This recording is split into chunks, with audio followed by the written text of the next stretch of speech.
Brilliance Audio presents An Equal Justice by Chad Zunker, performed by Christopher Ryan Grant.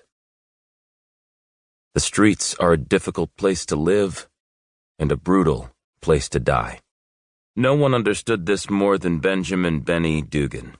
At 62, he'd been living on the streets for more than 14 years. It had been booze and drugs and the loss of family connection that had initially pushed him in that direction. A quick and destructive spiral down a path of addiction and depression. Dozens of arguments that had eventually led to a complete separation from the only family he still had left.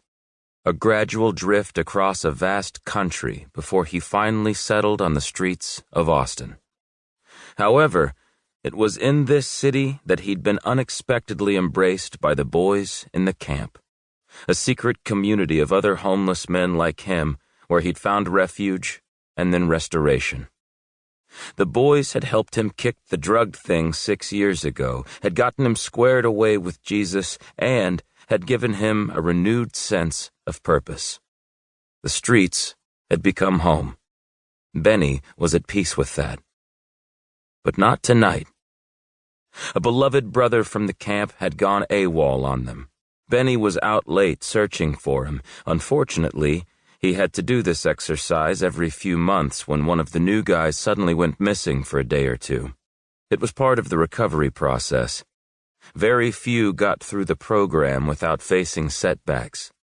This time, it was LaRue, his young black friend who'd shown so much progress during the past year. As he searched for LaRue, Benny prayed it was simply miscommunication and not something more serious, like LaRue's demons again taking root and ruthlessly pulling the kid back into the darkness. LaRue's drug was heroin. The kid hadn't had a choice. It had started at birth with his heroin-addicted mother. She'd been killed by a pimp when LaRue was a kid, and he'd bounced through foster care before jumping the system. Heroin was the worst and most addictive drug on the streets. It was so lethal that breaking the chains of bondage took more than counseling and therapy. It took a supernatural act of God, which was why the boys had been regularly praying over LaRue ever since he joined them a year ago. The prayers had seemed to be working, which made tonight all the more concerning. LaRue had been scheduled for kitchen duty, but he'd never shown up.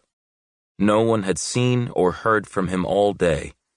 The kid had proved to be responsible, so they all feared the worst. Every member of the camp was out on the streets of Austin tonight searching for him. Benny had already checked 2 of LaRue's old hangouts. The kid used to sleep over by the basketball courts near UT's campus, where he'd try to hustle his way into a few bucks by playing pickup basketball games with college students. LaRue wasn't by the courts. Benny also tried the sidewalks around the public library, since LaRue had recently become obsessed with researching all the great black musicians. But he had no luck there either. As it neared midnight, Benny tried a third possibility. There was a place on 6th Street called Pete's Dueling Piano Bar, a sing-along joint with a stage that held 2 baby grands, where 2 of the city's best ivory ticklers would try to outplay each other. LaRue was a talented pianist. He could play like nothing Benny had ever heard before, without ever having taken a formal lesson in his life. LaRue had a special ear for music. Benny and the boys had pitched in to buy him an electric keyboard from a pawn shop. The kid was magic with it. The boys could listen to him play for hours around the campfire. Benny had started calling him the Mozart of the streets, which everyone thought was funny, mainly because LaRue had never even heard of the great composer. LaRue had mentioned to Benny in private that he wanted to try out for Pete's stage one day. LaRue said he'd been listening to the other players while hanging in the alley behind the bar. The kid felt that if he practiced enough, he might be able to get a gig there and finally make some real money. Turning into the alley behind the bar strip, Benny walked around the usual dumpsters and debris. He could hear a variety of different music pouring out of the nearby bars. Pete's back door was 2 bars ahead of him. Benny turned around when he thought he heard someone walking behind him. He searched, but no one was there.